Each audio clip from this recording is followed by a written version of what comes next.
Russia Ukraine যুদ্ধক্ষেত্রে এখন আকাশের আধিপত্য কার হাতে, ইউক্রেন নাকি রাশিয়া? কখনো ভেবেছেন আকাশটাও হতে পারে যুদ্ধক্ষেত্র? কখনো কল্পনা করেছেন একটা ছোট মেশিন হাতের তালুর মতো একটা ড্রোন বদলে দিতে পারে যুদ্ধের গতি, ভাগ্য, এমনকি ভবিষ্যৎ? সম্প্রতি ইউক্রেনের সামরিক বাহিনীর দাবি, রুবিকন নামের এক শ্রেণীর ড্রোন দিয়েই যুদ্ধক্ষেত্রে হামলা চালাচ্ছে রুশ বাহিনী। তবে কি ইউক্রেনের বাবা ইয়াগা লড়াইয়ের হার মানছে রাশিয়ার রুবিকনের কাছে? আর বিভিন্ন সংবাদ মাধ্যমের বরাতে দেখা যাচ্ছে দোনেস্কেও জয়ী হতে চলেছে রাশিয়া। এবং সবশেষ বিষয়, মির্নোগাদের কতটুকু দখল নিল পুতিনের সৈন্যরা? এবারের ইনসাইড স্টোরিতে এসবেরই বিস্তারিত জানাতে আপনাদের সাথে আছি আমি মৃত্তিকা সিনহা বিশ্বাস।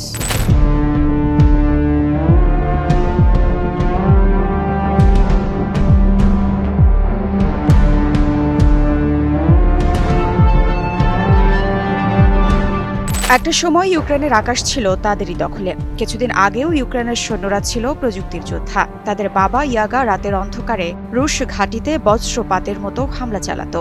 রাশিয়ার সৈন্যদের ছিল ভয়, রাত মানেই বাবা ইয়াগা নামের ড্রোন ডাইনির আগমন। কিন্তু সময় বদলেছে। কমার্সের চোখে নতুন শত্রু। জাজমেন্ট ডে আর জাজমেন্ট নাইট, এই নামগুলো প্রথম শুনেছিলেন ইউক্রেনীয় ড্রোন ইউনিট কমার্স। তিনি জানিয়েছেন, আমরা বুঝতে পারছিলাম কিছু একটা বদলে গেছে। মাত্র 2-3 দিনে রুশ ড্রোনের কৌশল পুরো পাল্টে গেল। রাশিয়ার ড্রোনগুলো শুধু গুলি ছোড়ে না, তারা ইন্টারনেটের নোড, স্টারলিংক টার্মিনাল, যোগাযোগ কেন্দ্র সব ধ্বংস করে দেয়। অর্থাৎ ইউক্রেনীয় ইউনিটগুলোর চোখ কেটে ফেলে, কান বন্ধ করে দেয়। এবার আসি রুবিকানাইজেশন অর্থাৎ রুবিকনের উত্থানের বিষয়ে। রুবিকন নামের এক নতুন রুশ ইউনিট, যা এখন রাশিয়ার ড্রোন যুদ্ধের মুখ।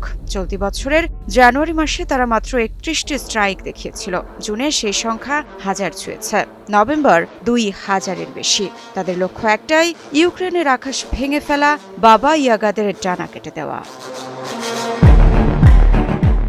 বিশ্লেষকদের মতে রুবিকনের কাজ শুধু ড্রোন নামানো নয়, তারা পুরো নেটওয়ার্ক ভেঙে দিচ্ছে, প্রযুক্তি, যোগাযোগ সব।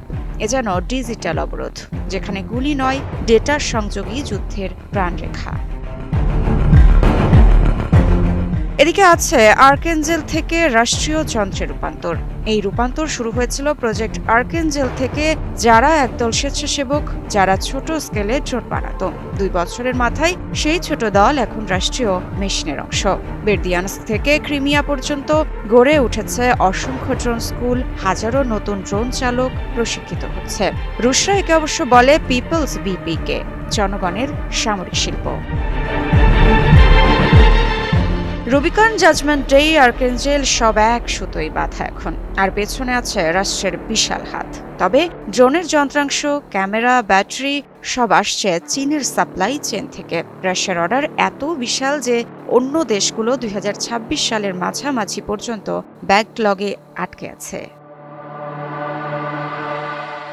রাশিয়ার এই নতুন ড্রোন বাহিনী শুধু আকাশ নয়, যুদ্ধের চরিত্রই বদলে দিচ্ছে। এখন আর যুদ্ধ মানে সৈন্যদের মুখোমুখি লড়াই নয়, বরং এক অদৃশ্য যুদ্ধ, যেখানে আকাশে ভাসে ছোট্ট এক মেশিন, কিন্তু তার পেছনে আছে পুরো রাষ্ট্রের মস্তিষ্ক। ইউক্রেন একসময় প্রমাণ করেছিল উদ্ভাবন দিয়েই বিশাল বাহিনীকে ঠেকানো যায়। কিন্তু আজ যখন প্রতিপক্ষ সেই উদ্ভাবনটাই স্কেলে পরিণত করেছে, প্রশ্ন একটাই, ড্রোন যুদ্ধের এই নতুন অধ্যায়ে কে টিকবে আকাশে? আর আমরা কি দেখছি এক নতুন সামরিক বিপ্লবের জন্ম? তবে বর্তমানে সবথেকে আলোচিত বিষয় মির্নোগাদ। জানা যায়, মির্নোগাদ নিয়ে এখন 2 পক্ষের 2 দাবি। রাশিয়া বলছে শহরের বড় অংশ তাদের নিয়ন্ত্রণে, আর ইউক্রেন বলছে লড়াই এখনো থামেনি। তবে কি পোক্রোভস্কের পর এই শহরটিও হারাচ্ছে ইউক্রেন? রুশ সেনাপ্রধান গেরাসিম জানিয়েছেন, ফ্রন্ট লাইনের পুরোটা জুড়েই এগোচ্ছে তাদের বাহিনী। এখন প্রশ্ন হচ্ছে, এটা কি মাস্টার প্লেয়ার পুতিনের দীর্ঘদিনের কৌশলগত পরিকল্পনারই আরেকটা ধাপ, নাকি ইউক্রেনের প্রতিরোধে এখনো যুদ্ধে মোড় ঘোরার সুযোগ আছে? রুশ প্রেসিডেন্ট ভ্লাদিমির পুতিনের লক্ষ্য বাস্তবায়নে ইউক্রেনের কৌশলগত অঞ্চলগুলো দখলের জন্য এগিয়ে যাচ্ছে রাশিয়া। পোক্রোভস্ক দখলের পর এবার ইউক্রেনের পূর্বাঞ্চলীয় শহর মির্নোগাদেও নিয়ন্ত্রণ নেবার জোর চেষ্টা চালিয়ে যাচ্ছে পুতিনের বাহিনী। রুশ সশস্ত্র বাহিনীর প্রধান জেনারেল ভ্যালেরি গেরাসিমস জানিয়েছেন, রাশিয়ার সামরিক বাহিনী বর্তমানে ইউক্রেনের পুরো ফ্রন্ট লাইন ধরে অগ্রসর হচ্ছে। এরই মধ্যে মির্নোগ্রাদের 30%-এরও বেশি এলাকা দখলে সফল হয়েছে রুশ বাহিনী। 9 ডিসেম্বর এক প্রতিবেদনে বিষয়টি নিশ্চিত করেছে ব্রিটিশ বার্তা সংস্থা রয়টার্স। ইউক্রেনের পূর্বাঞ্চলীয় এই শহরটিতে একসময় প্রায় 46,000 মানুষ বসবাস করত, কিন্তু রাশিয়া ইউক্রেন যুদ্ধ শুরুর পর নিজেদের প্রাণ রক্ষা করতে শহরটি ছেড়ে পালিয়ে যান এর বাসিন্দারা। এদিকে পুতিন নিজেও মির্নোগ্রাদ শহর দখলের জন্য তার বাহিনীকে কঠোর নির্দেশনা দিয়েছেন বলে জানিয়েছেন জেনারেল গেরাসিমভ। কিন্তু রাশিয়ার কাছে মির্নোগ্রাদ এত গুরুত্বপূর্ণ কেন? এ প্রসঙ্গে সমরবিদরা জানিয়েছেন, মির্নোগ্রাদের পুরো অংশ রাশিয়া দখলে নিতে সফল হলে পুতিনের সামরিক বাহিনী ইউক্রেনের সরবরাহ লাইন কেটে আরও পশ্চিমের দিকে অগ্রসর হবে। আর এই শহরটির পাশেই ইউক্রেনের গুরুত্বপূর্ণ পরিবহন ও সরবরাহ কেন্দ্র হিসেবে পরিচিত পোক্রোভস্কের অবস্থান, যেটির দখল সম্প্রতি নেবার দাবি করেছে রুশ বাহিনী। যদিও ইউক্রেন বারবার পোক্রোভস্কের পতনের দাবি অস্বীকার করে আসছে, দেশটির দাবি তাদের বাহিনী এখনও পোক্রোভস্কের গুরুত্বপূর্ণ অংশে অবস্থান করছে। তবে শহরটি যে এখন রাশিয়ার দখলে তা নিয়ে সম্প্রতি একটি ভিডিও ফুটেজও প্রকাশ করেছে মস্কো, যাতে দেখা যাচ্ছে পোক্রোভস্কের প্রাণকেন্দ্রে পতাকা নিয়ে দাঁড়িয়ে আছে রাশিয়ার সামরিক বাহিনীর সদস্যরা। যুদ্ধবিরতির সম্ভাবনার মধ্যে ইউক্রেনে কেন এত বেশি হামলা চালাচ্ছে রাশিয়া? পুরো দোনেস্ক অঞ্চলই কি রাশিয়ার কাছে হারাতে চলেছে ইউক্রেন? রাশিয়ার নতুন হামলা কি ইউক্রেনকে আরও বড় চাপে ফেলতে চলেছে? রাশিয়া ইউক্রেন যুদ্ধের ময়দানে শান্তি ফেরাতে যখন মিত্র দেশগুলোর সাথে দফায় দফায় বৈঠক করতে ব্যস্ত সময় পার করছেন ইউক্রেনের প্রেসিডেন্ট ভলোদিমির জেলেনস্কি, ঠিক তখনই সামরিক সংঘাত বৃদ্ধি করলেন রুশ প্রেসিডেন্ট ভ্লাদিমির পুতিন। প্রায় 4 বছর ধরে চলমান এই যুদ্ধ নিয়ে শান্তি চুক্তির জন্য একটি খসড়া প্রস্তাব এরই মধ্যে প্রস্তুত করেছে যুক্তরাষ্ট্র, যদিও ইউক্রেন ও ইউরোপীয়রা সেই প্রস্তাবকে একপাক্ষিক আখ্যা দিয়ে প্রত্যাখ্যান করেছে।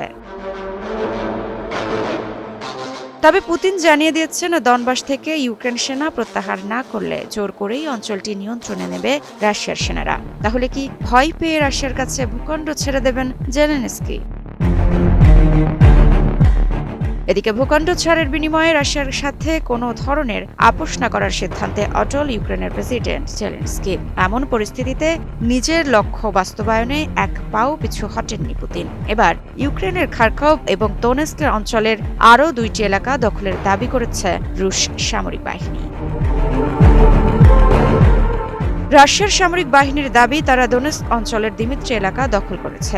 এছাড়াও গ্রিশিনো নামে আরেকটি এলাকাতে ইউক্রেনের সামরিক বাহিনীকে ঘিরে রেখেছে পুতিনের বাহিনী। এসব এলাকাতে থাকা ইউক্রেনের সামরিক ঘাঁটি এবং জ্বালানি ডিপোগুলোতে হামলারও দাবি করেছে রাশিয়া। এক প্রতিবেদনে বিষয়টি নিশ্চিত করেছে ব্রিটিশ বার্তা সংস্থা রয়টার্স। যদিও ইউক্রেনের সামরিক বাহিনীর অপারেশনাল কমান্ডের দাবি অনেকটাই ভিন্ন। জেলেনস্কির বাহিনী পোক্রোভস্ক শহরের কেন্দ্রস্থলে অবস্থান করছে, সেই সাথে মির্নোগ্রাদে নিজেদের প্রতিরোধে ঢাল বজায় রেখেছে ইউক্রেন, এমনও দাবি করেছে দেশটির সামরিক বাহিনী। এদিকে সামরিক বাহিনীর প্রয়োজনীয় রসদ সরবরাহ নিশ্চিত করতে পোক্রোভস্ক ও মির্নোগ্রাদে ইউক্রেনের সেনাবাহিনী অতিরিক্ত লজিস্টিক করিডোর স্থাপন করেছে বলেও জানা গেছে। মির্নোগ্রাদ হোক বা পোক্রোভস্ক, প্রতিটি সংঘর্ষ আসলে বড় ছবির ছোট অংশ, যেখানে রাশিয়া বাড়াচ্ছে চাপ আর ইউক্রেন চেষ্টা করছে টিকে থাকার পথ খুঁজতে। শান্তি আলোচনা চলছে ঠিকই, কিন্তু ময়দানের বাস্তবতা বলছে সংঘাত এখনো থামার মতো জায়গায় পৌঁছায়নি। সামনে কি হয় তা এখন দেখার বিষয়। তবে এটা অনেকটাই নিশ্চিত, যুদ্ধে চালকের আসনে আছে রাশিয়া।